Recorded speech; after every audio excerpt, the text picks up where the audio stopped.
Today is Wednesday, March 5th, 2025. Steinmetz College Prep PPLC agenda for today. Please take a little look at it. The meeting is going to start in a couple minutes. Basically the same thing they did last meeting. We'll see what happens here.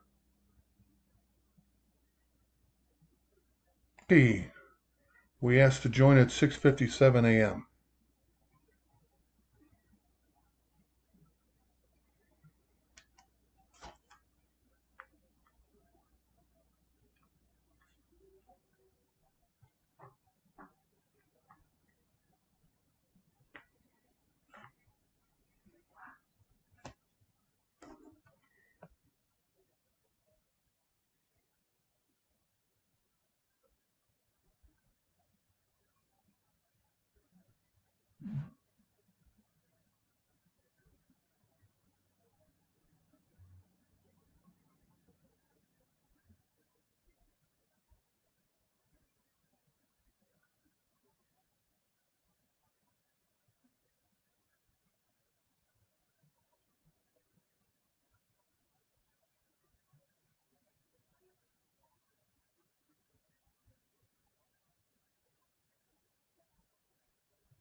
Okay.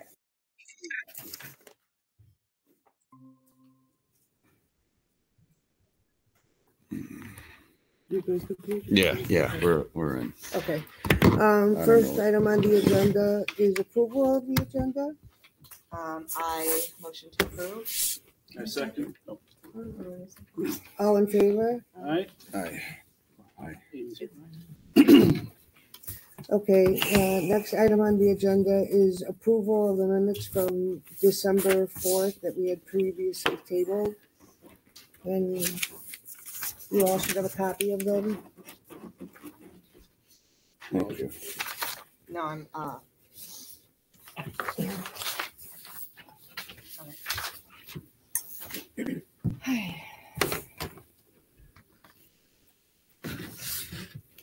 I move to approve. I'll second. All in favor? Aye. How about the special meeting minutes? Amy, were you able to? No, sorry. So does someone want to make a motion to table? I motion to table. I'll second. All in favor? Aye. Next item on the agenda is public comment. Did anyone want to make public comment? Public comments, anyone? Okay. No? Okay. The next item on the agenda, which was also on last month's agenda, was the Wilson reading systems. And I put update on there because Dr. V talked with Mr. Caputi and I about it. There were some emails that were going back and forth with downtown about possibly implementing it, but we haven't heard anything back for a couple weeks. So I was just going to ask for a follow-up. Did anyone want to add to that? I'm wondering if the reason why we are so sort of pushing back with Wilson after sending teachers to training is because the school has to be all in. It's all inclusive. And so everybody who is supposed to be doing Wilson actually needs to teach in the Wilson way. And it would mean training pretty much the entire staff. No, so my understanding, I've been to the introductory thing for Wilson twice, and it wouldn't be the whole. It's not something the whole staff. You have to get certified, and it's just that teacher teaches Wilson to a very small group, 1-on-1, 1-on-2, Okay. 1-on-3. Yeah, so it's not something the staff can just pick up. It's very specific. It would. So I think CPS is trying to have every school to have at least one certified Wilson instructor. For this, it's very intense. So I think that's all we're going for. Is we're just trying to get one person. Okay. So we're going to go back. So we just want to check in with her Yeah. because she insists that she's reached out to people, and we just want to see where we're at with that. Okay, next item on the agenda is student recruitment, which we also are looking for an update from Dr. V. When she met with Caputi and I, she indicated a certain staff member as a point person for it. And then that person said, I'm not the point person. And then an email went out listing some people's names of who might be on that committee. So we're going to go back and revisit that as well to see what the updates are. Also, someone asked for data, like what schools do we have our kids coming from? So we can either target those schools more or get out to schools that we are not getting any kids from. And anything else? I do know that there was a meeting for marketing that happened last week. So I know that there's movement on this. And I actually do believe, I'm going to say somebody's name, but I do believe that Mr. Reynolds is in charge. Okay. So we're gonna, someone asked me for the data of where the kids come from, what our former years' plans are, and we want, what else did you say? Anything? Like what, I'm assuming like what the plan is Okay. for this year I'm guessing For that this year? or next year. I was gonna say that shit Yeah. was passed for this year. You This know what I year, meant. go I'm not CPS awake is yet. already. I think people are concerned because as enrollment continues to drop, and Right. then employment depends on enrollment, and the whole recruitment thing seems sort of nebulous. Right, so So it's So, just a more concrete. regarding recruitment though, a lot of it, you can't blame it necessarily on individual schools because CPS overhauled their entire system for how eighth graders are able to select their schools. And so when I first started at this school as a coordinator, schools were fairly autonomous. We were able to reach out to anybody. CPS did not have their hand in everything. Probably within the past 10 years, they've changed everything. It's completely centralized. So the schools have very little say in how we can market ourselves because CPS does all that. And so it's a centralized system. And so it becomes exceedingly difficult for the schools to really make a market difference. So you're referring to CPS Go, and I know at recruitment meetings, there are schools that bring in Chromebooks and say, hey, you can apply for CPS Go and put us on here. There's also marketing that you can do through STEAM and through other special programs that schools have for CPS Go. And I do know, because other schools have done this, that the CPS marketing team can give us access to billboards. We can give swag out at meetings. We can give Proud Parent t-shirts out. There's a lot of stuff that we can do with marketing that doesn't have to do with CPS Go. So our school has done that. The real problem is, just because I've been on these recruiting sessions, even back with Colonel Baines, if you guys remember, we would go to the schools. But the problem has always been that at this school, there hasn't been, you talk about that there's this committee or that there's this group. I don't remember there ever really being one, because it's always been, well, it's this group's chart. It's this group's responsibility. No, it's this group's responsibility. And so the issue is that you really do have to kind of nail it down and say, these people are the ones responsible for doing this. If it could be an added responsibility, I'm not quite sure where it goes into in terms of job description, but that's where it starts, is that we have to pinpoint. Okay, the team, we'll pinpoint the team. Yes. We'll do it. Oh, I'm sorry. No, I'm but just recouping what you guys said. We're looking for the data. We want to know about former plans, and we want to know about future plans. Does that cover it? But you do need to identify a team, and it could be a mixture of teams. But the problem is that when you have it on a volunteer basis, it's inconsistent, and then it becomes a lot of, again, more pointing fingers. Well, you dropped the ball. But you need to. So if you look at the trends, under Steve, we did have one specific person whose job it was to do recruiting. So we aren't reinventing the wheel here. We actually did have somebody in place. And also, under the years that Jaime was there, even though we didn't have a specific team, we did have a bump in attendance. That I think personally, the issue is we have a bad reputation as a school, and that bad reputation is this nebulous thing. And so part of the thing with recruiting isn't having volunteers who recruit and because it is part of your job description when you are a coordinator. But I think the issue really actually is, how do we market the school in a way that takes away that reputation? We have to rebrand ourselves. I mean, we have to rebrand, and that doesn't have anything to do with coordinators going to meetings or schools. It has to do with, how the outside world looks at us. And that's a lot harder of a job than just having a team. I think we're just saying, is there a plan and what is it? And then we can point fingers later privately like we all do. Okay, let's move on to the next item. Again, we're looking for an update. It was pointed out that when you go into the Aspen and you look at kids who are chronically truant, multiple points of contact have been made, yet they're still on the books and they're not coming.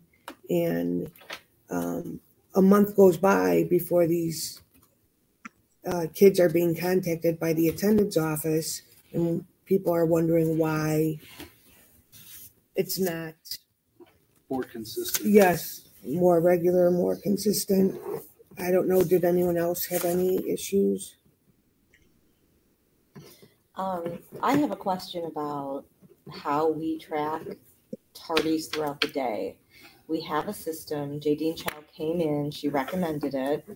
We use the system that was recommended. It's really easy to track tardies of a student that is tardy multiple times in one day. But we are still told that in tracking tardies, it has to be on the teacher. And after the third tardy, we contact a parent. And after the third contacting the parent, then it becomes they get a detention. But that doesn't make sense because we could have a kid who's been tardied in 9 classes in 2 days. So why is it so the teachers have to collect so much data when the computer's already collecting data? Like every time they scan the ID when a kid is tardy, they're collecting that data. So I would actually like to see how many kids are tardy in one day, like multiple times, over 3, how many kids get detentions, and of the students that get detentions, how many of those that don't serve get in school?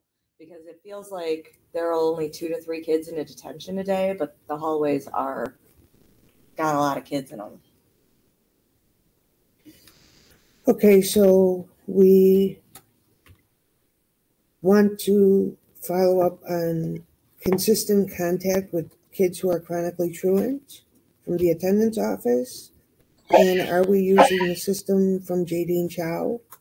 And we're asking for data for the tardies and ISS. The other thing that I would add too is that there's times where you have security that's walked students to my class saying that the machines are down. So the thing is then, is there some kind of a way that even though the machines are down, that there's some kind of tracking that's taking place, because those should still count. We also have kids coming from the attendance office and the culture and climate office that aren't given passes. And I mean, those are the 2 places that should be on top of giving passes if everybody is supposed to have a pass. So we need to make sure that adults in the building are also giving out passes instead of just go to class. Okay, is that all for attendance? Mm-hmm. Yeah. Okay. Next item on the agenda is special education team collaboration time. That was me. So special education teachers are being pulled from all of their all other meetings, and especially the department meetings. And so to learn how to write IEPs. The issue is now we don't have collaboration with the teachers that we're team teaching with.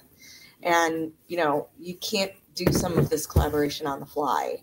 So the times when we would be meeting in TCTs and departments are really the time that we find out what we need to do for the curriculum in the subject that we're teaching. This also has to do with collaboration time that's on IEPs that we're supposed to have.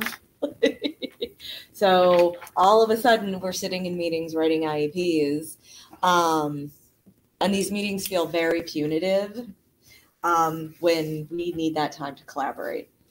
So what would your recommendation be? Well, to actually have us do what we've been doing the whole year and not relearn how to do a skill we all have, and actually go back to the meetings that we belong in so that we can collaborate with our teachers and actually be able to team teach.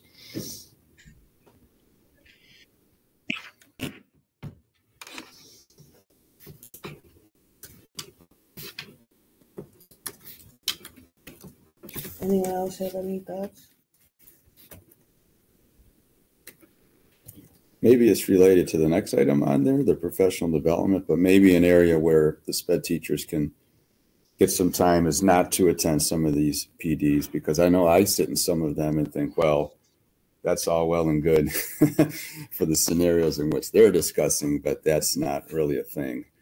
And they're going to say, well, in special ed, it should be a thing for everybody, and you accommodate. But I think if the general ed teachers go to some of those PDs and then we're allowed time to collaborate with them, we can take whatever they've learned in the PD, which is probably just reinforcement of something they already know anyways. Wait, so can And you adjust it. Wait, am I putting this under special ed or under the next? I don't know, for fun, maybe student recruitment. I don't know. It's under So the professional development 9. is 10. Put it on 10. okay. Let's move down the list. Okay, so 10. can we motion to try and advocate for special education teachers to be back in department and TCT meetings so we can actually get on track with what our team teachers are doing? I'm fine with that. Okay, so that's what I'm motioning. I second it. Aye. Just aye. Aye. Yeah. All in favor? Okay. So the next one is also my thing. This actually is spurred from a lot of what happened last week, which is that we have a lot of professional development here that is not exactly pertaining to our subjects or what we need to do, but it also is now, we have also a lot of professional responsibilities. Principal directed time could be used and should be used to allow us, as Mr. Caputi said, to do our professional responsibilities. So for special education, that would mean talking to our team teachers or, you know, rejiggering lesson plans so that they're appropriate for our self-contained classes. And for everyone in the building, it is calling home, writing unit maps, you know, helping students during times when they need assistance or, you know, extra work. I mean, you know, the list of professional responsibilities goes on, but the time that we get to do professional responsibilities is getting smaller and smaller. You know, this is like maybe a now problem because the contract is going to be specific about professional like responsibilities and paperwork and things that are not necessary. But it just feels like just because you can take this time, we don't all need to know, you know, about policies that we already know about, or we don't need to know about, we don't need to sit in Zoom meetings for a whole day when we have paperwork and we have unit maps and we have lots of other things to do. So that's really what my, and since this committee is the one in charge of professional development, I feel like there should be a suggestion from us saying that it's falling into a category where it's not really helpful. So what is our ask? The ask really should be that either the professional development be incredibly relevant to the subject matter that we teach, and to high quality curriculum, not as a broad thing, but specific to subjects, or give us the time to actually do our jobs.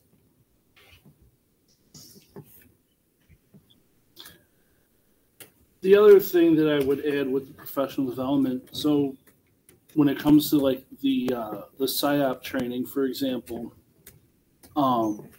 there's certain teachers like myself that have been in from the beginning, but then you have teachers that are just pulled and then others that are put in. And so when you have someone who's been from the beginning, like you obviously see the progression of things.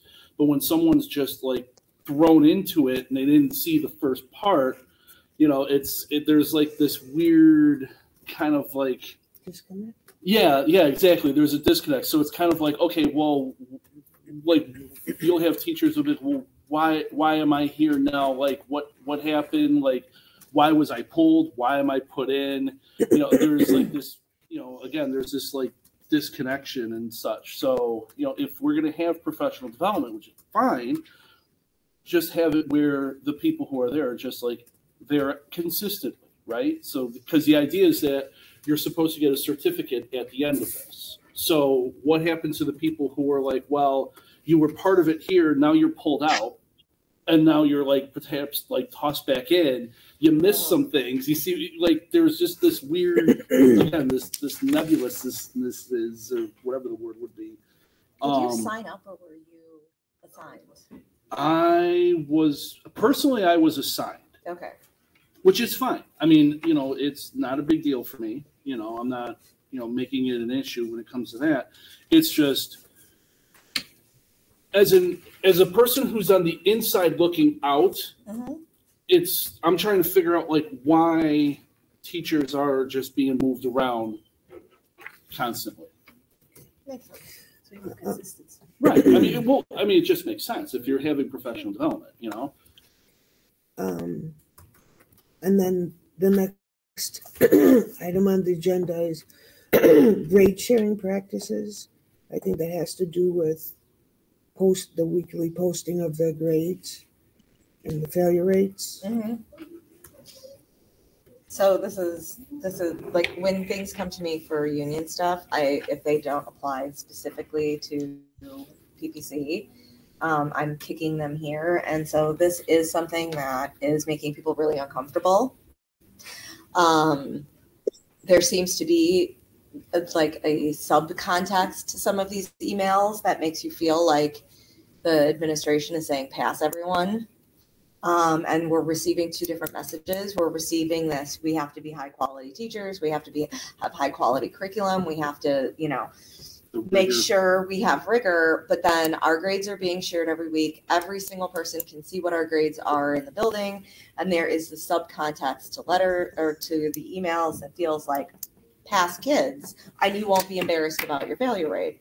We also go over failure rates regularly in professional developments during the week with freshmen and sophomore on track. And, again, like there is this subtext in all of this. And it started off sort of as a mumble, and now it's becoming more and more, people are becoming more and more vocal about it. They feel like, especially as the quarters and the semesters and the grading times come by, it feels very much like pass the kids. Yeah, it's been ongoing for 50 decades. So what is the motion is to stop the sharing of grades. Didn't we want to say just school-wide, not seeing like names attached to failure rates and making that available to everyone to see, so that some people aren't comfortable with that. So maybe a little more confidentiality or anonymity when reporting people's failure rates. So are you motioning for? Is that what I was just trying to? Yeah, okay. I like it. That's what we. It's beautiful. So motion for more anonymity and more confidentiality when releasing grades. Second. All in favor? Aye.